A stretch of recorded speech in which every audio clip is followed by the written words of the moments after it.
das ist 20 Jahre zurück und ich muss da etwas länger ausholen. Ich war ja damals schon in der Branche tätig, bei einem damaligen Bekannten und Freund, Manfred Stelzner. So hieß auch das Unternehmen Stelzner. Und ich sollte und wollte eigentlich das Unternehmen auch übernehmen. Aber es gab natürlich einen wichtigen Punkt. Stelzner war damals genauso alt wie ich jetzt. Und er hatte keine weitere Altersvorsorge und die wollte er allein mit der Firma decken.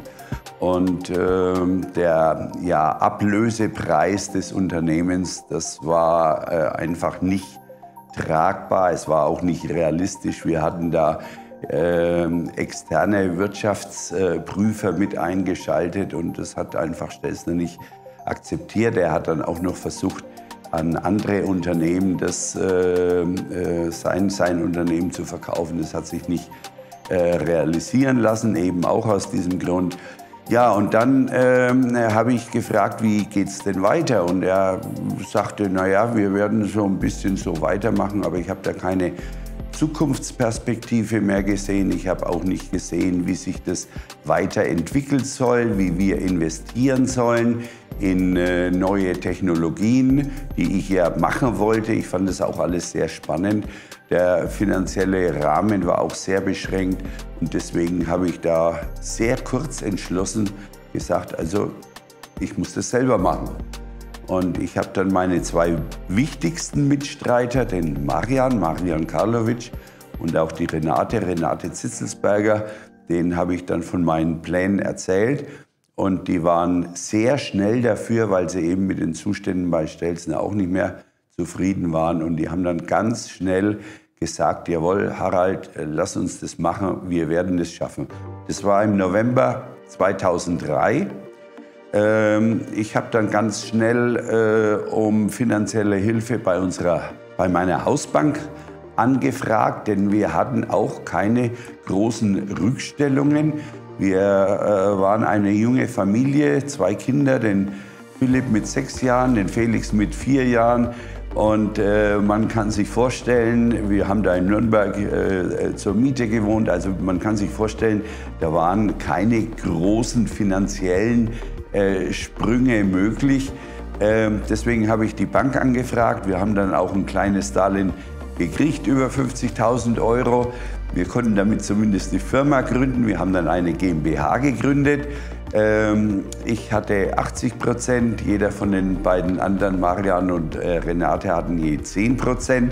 Ja, und so sind wir eingestiegen. Und zwar in einer Zeit ab 1. Januar 2004, wo uns von vielen Seiten gesagt wurde, Mensch, du gründest jetzt eine Firma. Es war damals auch eine Zeit, wo es ein bisschen schwierig war, wo man wieder von einer Wirtschaftskrise gesprochen hatte. Hat uns aber nicht abhalten lassen. Wir waren da sehr optimistisch, was sich ja später gezeigt hat, dass es absolut berechtigt war. Und wir sind da voller Tatendrang, haben wir da angefangen. Wir haben da gleich mit Unterstützung der Messe Essen gleich im Januar einen Platz auf der IPM, auf der weltgrößten Messe, was Gartenbau angeht, bekommen. Also ja, wir haben da einfach mal losgelegt. Mein Name ist Marian Karlovic. Ich bin bei Step Systems zuständig für den technischen Support, für den Vertrieb und auch teilweise auch für die Messen. Teilweise unterstütze ich auch den Einkauf. Ich bin seit der Gründung von Step Systems, also seit Januar 2004 dabei. Ja, wir waren damals noch bei einem alten Arbeitgeber tätig und sollten die Firma auch weiterführen. Leider kam es da zu Unstimmigkeiten und dann haben wir beschlossen, die Firma Step Systems zu gründen. Und das haben wir dann auch vollzogen. Ende 2003 haben wir dann in der alten Firma aufgehört und haben dann Anfang 2004 Firma Step Systems gegründet. Ich bin Philipp Braungart und ich bin ab 01.01.2024 hier neuer Geschäftsführer und ja, bin seit Anfang dieses Jahres mit in der Firma und darf hier Teil der Geschäftsführung aktuell sein. Mein Name ist Dieter Rusche. Ich bin verantwortlich für die Entwicklung und Konstruktion der elektronischen Geräte in diesem Hause und letztendlich auch für die Erstellung aller Pläne, die dazugehören. Ich bin seit 2015 in dieser Firma, zunächst unter eigener Regie und wurde dann 2017 komplett als Angestellter übernommen. Durch einen Zufall über einen Kameraden in der Bodybuilding-Szene, wenn man so will, der mich gefragt hat, wo ich zu Hause sei, technisch, und er dann gleich die Verbindung zu seiner Firma gebracht hat. Und so sind wir dann zusammengekommen. Ich bin Lovren Brajkovic. Ich arbeite im Lager und verwalte das Lager und bestelle und verpacke seit dem 14. Februar 2014. An meiner Arbeit schätze ich natürlich, dass ich viel Verantwortung habe und dass es so kollegial abläuft und dass immer viel zu tun ist. Meiner Meinung nach, der ganze Zusammenhalt und das Familiäre noch, das ist einfach das Stärkste. Das sind die besten Chefs. Die Stärken, würde ich sagen, sind eben das kleine Unternehmen, aber sehr flexibel. Dadurch, dass da nicht so viel Bürokratie dahinter ist, sind die Entscheidungswege relativ kurz gehalten. Wir sind flexibel und können auf die Anforderungen von verschiedensten Kundenanfragen sehr schnell und flexibel reagieren. Und dadurch kriegen wir sehr viel Feedback von allen möglichen Bereichen aus der Landwirtschaft. Die Arbeit selbst bei Step Systems ist sehr kollegial, flexibel. Es ist viel zu tun, aber wir unterstützen uns und dadurch schaffen wir das, was wir in den 20 Jahren mittlerweile bei Steps schon erreicht haben.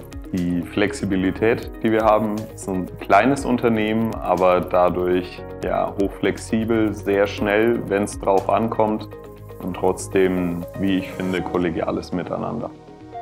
Wahrscheinlich genau das, was ich auch daran schätze. Ich würde sagen, die größte Stärke hier besteht darin, dass wir sehr schnell darin sind, Kundenbedürfnisse zu verstehen, auch durch die 20-jährige Expertise, die wir jetzt mittlerweile seit Bestehen aufgebaut haben, und diese Kundenbedürfnisse dann schnell in gute Produkte umzusetzen. Ich glaube, da liegt unsere Kernstärke drin.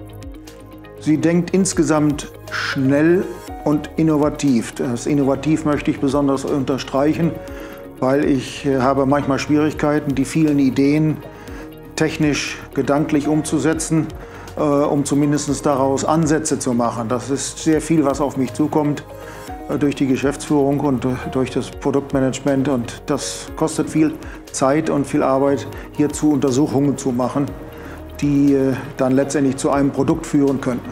Ja, im Vergleich zu meinen früheren Tätigkeiten in der Großindustrie schätze ich die Freiheitsgrade in der Entwicklung und Konstruktion, weil es doch sehr wichtig ist, dass man seine Ideen und sein Know-how unmittelbar einsetzen kann in dieser Form und nicht auf die Mitarbeit oder die Vorgaben achten muss, die sonst irgendwelche technischen Zwänge geben. Also die Freiheitsgrade sind schon sehr enorm. Und das Weitere, was mir an der Firma gefällt, ist die Kollegialität.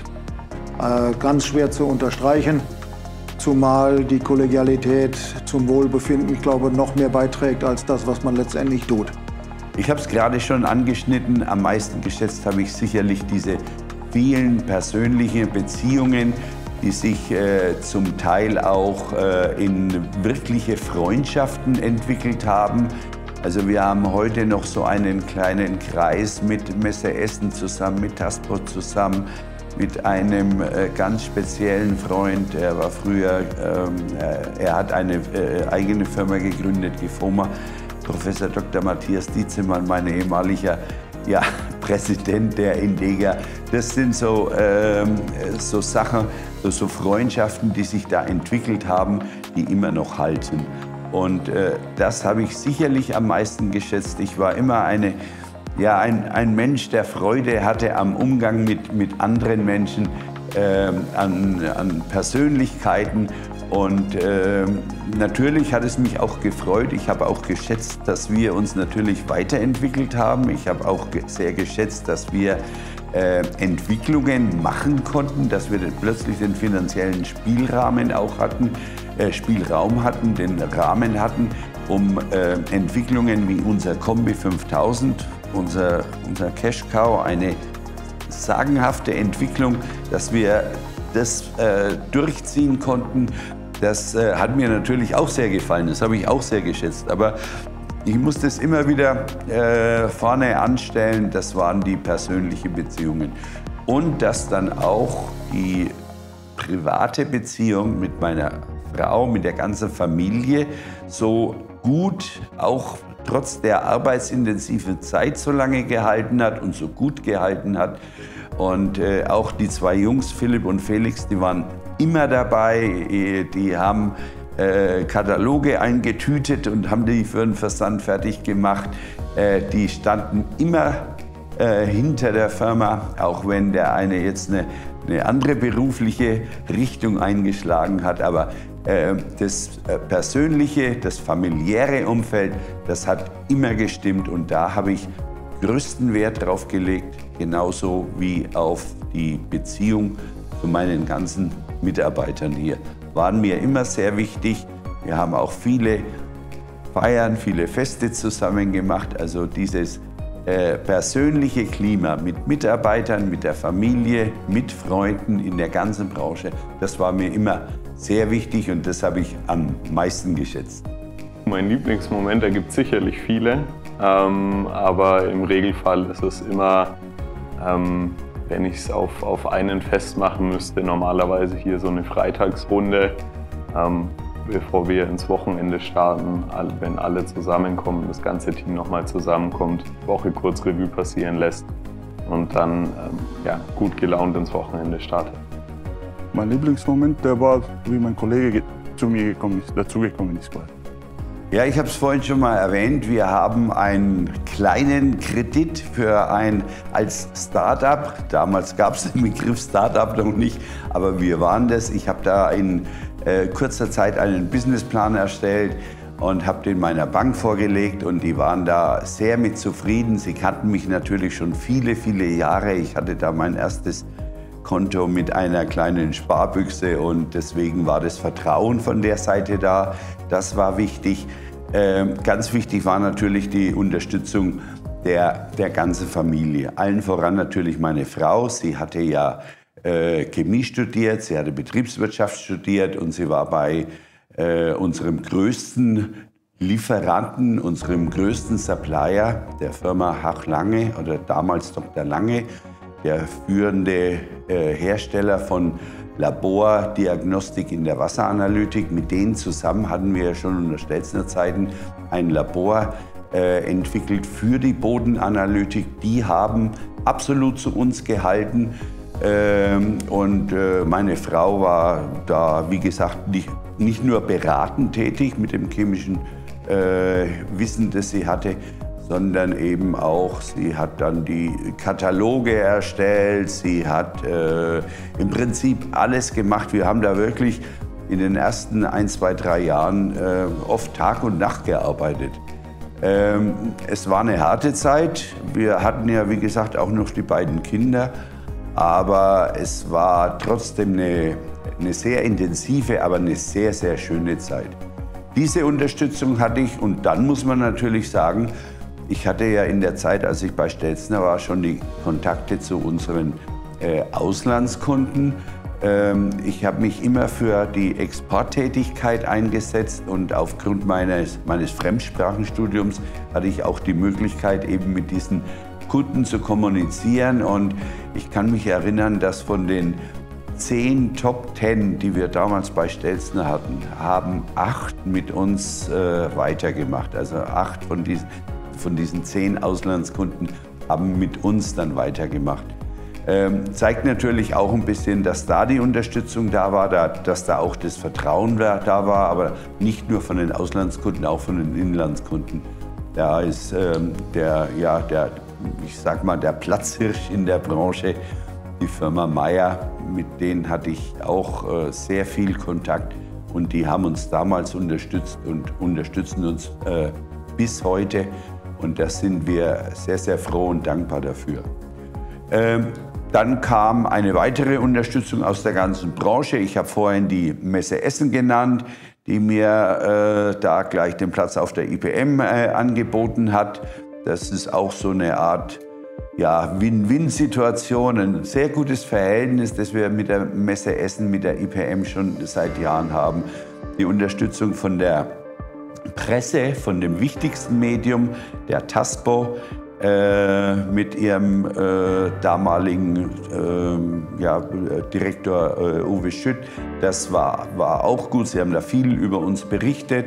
Und dann natürlich, das kam etwas später dazu, da bin ich ja Geschäftsführer der Indega geworden. Indega ist dieser Zusammenschluss gewesen von ca. 80 Unternehmen dieser grünen Branche. Also da waren Gewächshaushersteller dabei, da war alles dabei, was man für eine professionelle Produktion im Gewächshausbereich eben braucht. Und da haben mich viele Unternehmen da unterstützt. Ich war eine Zeit lang Geschäftsführer. Ich war von Anfang an im Board of Directors, also in der Geschäftsführung da mit drin, in der Vereinsführung mit drin. Und dieses Netzwerk, das ich mir damals auch aufgebaut habe, das hat sehr, sehr viel dazu beigetragen. Man kannte mich persönlich und das kann ich auch heute nur jedem weitergeben. Also ein Netzwerk ist für ein aufstrebendes Unternehmen und auch für ein fluktuierendes Unternehmen absolut erforderlich. Man darf das nicht unterschätzen. Und dieses Netzwerk und vor allen Dingen auch der persönliche Kontakt, den ich dann auf vielen Auslandsmessen hatte, den ich auf vielen Indega-Tagungen hatte. Ich glaube, das war auch ein Faktor, der eben stark zu unserem Bekanntheitsgrad beigetragen hat. Und diese gesamte Unterstützung, die hat es eben ausgemacht, dass wir heute dastehen, wo wir stehen. Da sind mehrere aufzuführen, aber ich hebe mal 3 hervor. Das ist einmal die Gründung Ende 2003, Anfang 2004. Dann sicherlich auch gleich Anfang 2004 bzw. Ende Januar 2004 die erste IPM, wo wir innerhalb von 3-4 Wochen alles auf die Beine gestellt haben unter neuer Firmierung. Und sicherlich auch 2016 der TASPO Award für die beste Innovation mit dem Kombi 5000. Mein Lieblingsprodukt, natürlich das Kombi 5000. Wie vorhin schon erwähnt, Kombi 5000.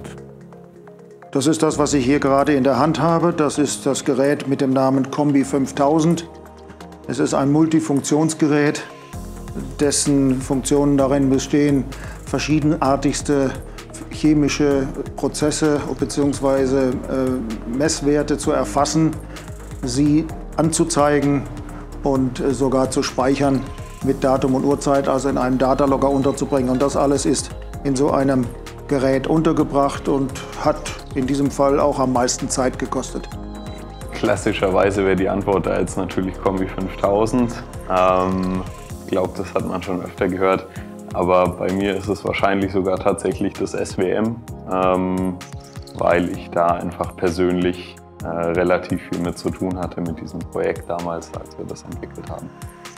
In der Hauptsache besteht die Arbeit darin, Bauteile zu finden, die den schaltungstechnischen Anforderungen entsprechen, die vor allen Dingen der chemischen und physikalischen Anforderungen gerecht werden im Sinne von Temperatur und Belastbarkeit, um sie dann schaltplangerecht zusammenzusetzen und aus dem Schaltplan dann in den Stufen über mehrere Wochen hinweg ein Layout zu entwickeln, also eine Leiterplatte zu entwickeln, die dann später bestückt wird in der automatischen Produktion mit Bauteilen, um sie dann letztendlich nach einer Prüfung und nach Programmierung in die Geräte einzubauen und zu einem Gesamtgerät zusammenzufassen. Also das erste Gerät, also das Projekt Nummer 1 oder der Prototyp Nummer 1 hat gedauert 9 Monate und wurde dann um die mehrere Jahre verkauft. Das ist jetzt schon die zweite Generation. Da hat die Entwicklung ungefähr 7 Monate gedauert. Mit einschließlich der Softwareprogrammierung für den Microcontroller, der sich auf dieser Leiterplatte befindet. Das ist also mein Paradeprojekt.